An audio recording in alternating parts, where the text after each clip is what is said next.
for another Talk About It Tuesday, and the real estate questions just keep on coming. Listen to this. Do you think an infused concrete form home would have a better resale value than a traditional home? And by traditional, I'm going to make the assumption that they're talking about wood frame and or brick. So in order to figure this thing out, let's talk about what creates value, and then we can talk about what creates resale value, and then we'll get an answer. So what creates value in a home? And I guess he's talking about new construction. So there are multiple factors. And when you talk about the building material, that is only one small factor of many other factors that are very important. So the first thing we're going to talk about is location. We have to talk about the location of this in regards to a state. We have to talk about location in regards to a city, and we have to talk about location in regards to a neighborhood, because all of those things make a difference. You'll pay more and get more resale value in New York than you would in Missouri. You'll get more resale value in Manhattan than you will in St. Louis. You'll get more resale value and even if we just talk about New York City, in Park Slope, Brooklyn, than you would in East New York, Brooklyn, right? And so the location is important because people pay to live in a geographic location, and that location provides the things, the amenities that they're looking for. So it might be the economic opportunity that's there. It might be the safety that's there. It might be the access to parks or museums. It might be the access to water. It might be the school system.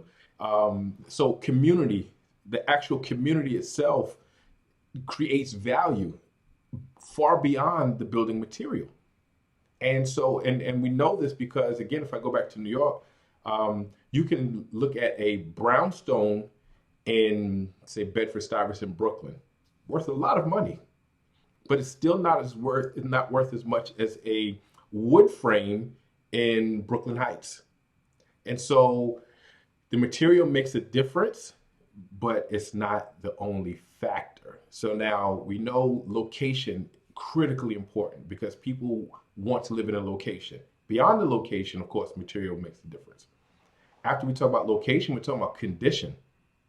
So you have to compare apples to apples, oranges to oranges, meaning you have to talk about an infused concrete form house that has the same amount of floors, the same amount of rooms, the same similar design structure as a traditional house. And so if you can replicate it, do the benefits of infused concrete make a difference? And again, that would depend on where you're at. So what are the benefits of infused concrete? Well, it can withstand fire. So I guess that would be better than a wood frame house if you lived in a place that has wildfires. The insulation could save you on fuel costs if you live in a very cold place. So does the benefit of the infused concrete add value to the condition of the property? And will it withstand, I live in a brick house that was built over 100 years ago. Will the infused concrete be able to withstand time and still maintain a lot of its original beauty? So let's talk about the other thing is economic factors that are beyond your control. Interest rates, which if interest rates are high, then prices go down. Unemployment rate, which means that there will be a smaller pool of buyers available when you're ready to sell. So interest, unemployment, inflation, all these economic factors create value or can devalue a property. So when we talk about reselling, you have to look at those exact same factors at the time when you're ready to sell. So did the neighborhood go up or did the neighborhood go down? Are there proposed plans for the neighborhood to change in a way that makes the neighborhood desirable or that makes people want to run out of the neighborhood? The condition of the property, was it well maintained or was it not well maintained?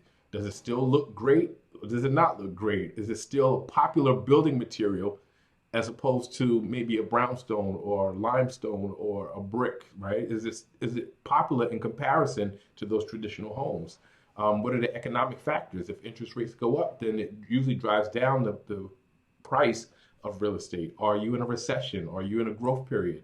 All those things make the difference. So way too simplified to say if I just use this building material, it will give me a better resale value than a traditional home, because traditional might be what's more desirable at the time, might be um, what's available at the time, might be at a better price point at the time. So you can't just decide that that building material, regardless of the geographic location or regardless of economic conditions or regardless of the amenities in the neighborhood or the safety of the neighborhood, will give it better resale value. That's only a small thing. So if all other things are equal, if the neighborhood is equal, if economic conditions, if everything is equal, and you compare those building materials, wood frame, brick, infused concrete, it will still depend on what is desirable for the people in that particular place. So like I said, if there's a place where you have wildfires, then the least desirable obviously is going to be wood frame, because that's the one that's most vulnerable to wildfires. But it might not be a big value if you live in a neighborhood where everybody has a brownstone and then you have this infused concrete. It might stick out like a sore thumb and be the ugliest thing on the block and very undesirable. So, good question, but can't be answered that simply. It's just one factor and a factor in many factors. Great question. Keep the questions coming, and I will see you next Tuesday. But please like, subscribe, share, and again, keep the questions coming.